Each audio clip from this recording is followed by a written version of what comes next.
So here are 5 things to consider when you're switching from the violin to the viola. The viola, of course, is usually a little bit bigger than the violin, and the bow might be a little bit longer, maybe a little bit heavier, which of course helps to bring out the wonderful rich sonority of the lower notes. They're both the same shape. And why? Why is the violin and viola, why are they shaped like they are shaped? There's a reason for that. See if we can find out. They both have 4 strings, and otherwise they're identical. Because the viola is obviously slightly heavier than a violin, it's really worth considering the setup. So you might want to think about having a similar shoulder rest to your violin if you use one.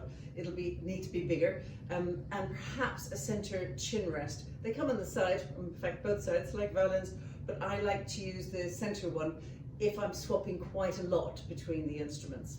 When you're choosing a viola, it's worth thinking about how often you're going to use it. So for example, if you're a student using a 3/4 size violin and you're swapping quite a lot, it might be really helpful to find the equivalent size viola. And some companies now make them, so they're called viola conversions, and they'll be the same size as that 3/4 size violin. The advantage of that, of course, is then you can use your same bow and the same shoulder rest, and it won't risk disturbing the tuning, the intonation, when you're swapping between them. If you find you're playing more viola than violin at some point, it might be worth investing in a slightly bigger viola, because obviously the sound will be deeper and more satisfying ultimately. Obviously the range of the viola is lower and richer than the violin, and of course you still get the wonderful brilliance of the high register. When switching from violin to viola, you'll need to adjust slightly more arm weight to draw out the richer sounds, particularly on the lower strings. And of course the sound difference between the violin and the viola is the most important change. It's very easy for violinists, I think, to sound like violinists just playing the viola. So we want to really focus on the tone quality. And right at the beginning of our book, we put a little exercise just for sound. So some crescendos, diminuendos, some loud notes, some soft notes. So here's an example of just the first one, which is just forte to piano.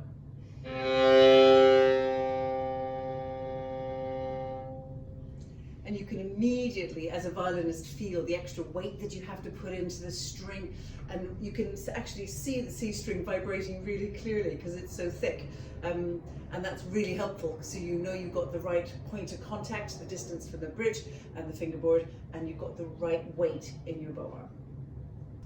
The distance between the top string and the lower string on the viola is of course considerably more than the violin, so lots of useful things that we can be doing here. And here's an example of just going from the top A string to the lower C string, and you can see what I have to do with my right arm in terms of movement. So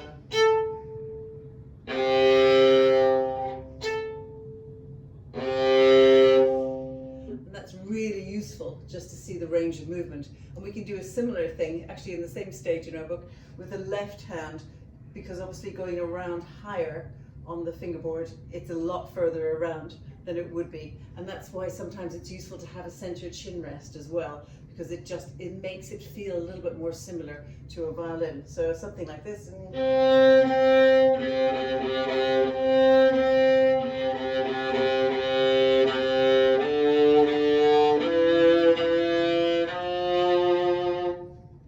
Gives the left arm a really clear idea of the movement needed.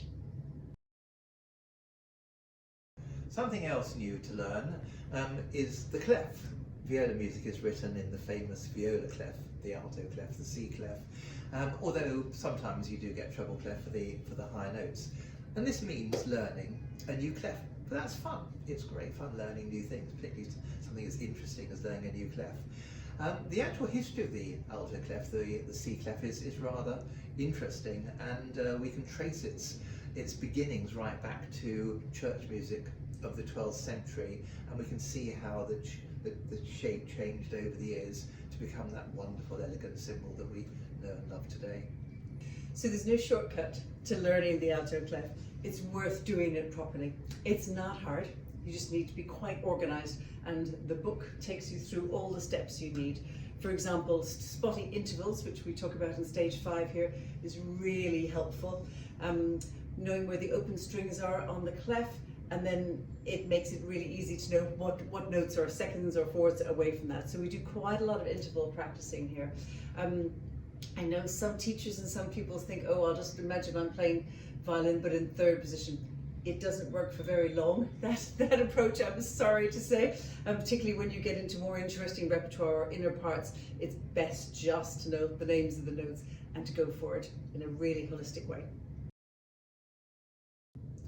Another interesting comparison between violin and viola is that the viola strings are inevitably going to be a little bit thicker, which makes the vibrato has to be a little bit slower and wider than violin vibrato to get that effective sound. So just going to show you how this works. So on a violin, obviously the higher notes, usually we have slightly narrower vibrato and a little bit faster. So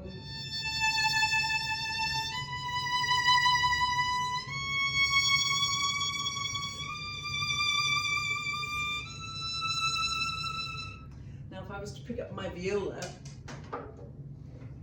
and compare that to the C string, so it's as different as it could possibly be. You want quite slow and quite wide vibrato. So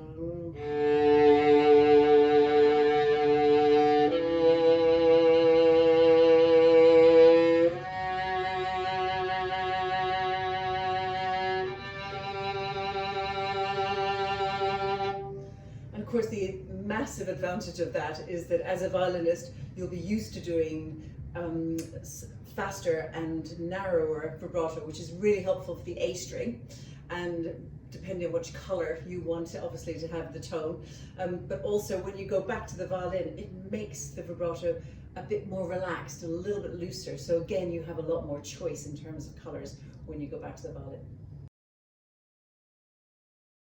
So another great benefit of playing the viola is you'll get to play in probably a lot more orchestral and chamber music, and you'll get to play those really interesting inner parts, which actually are not so stressful to play. It'll give you ideas about the texture of the music, the way the music works. You'll enjoy that, you'll really enjoy that. You'll probably be sitting, might not, but you'll probably be sitting between second violins and cellos.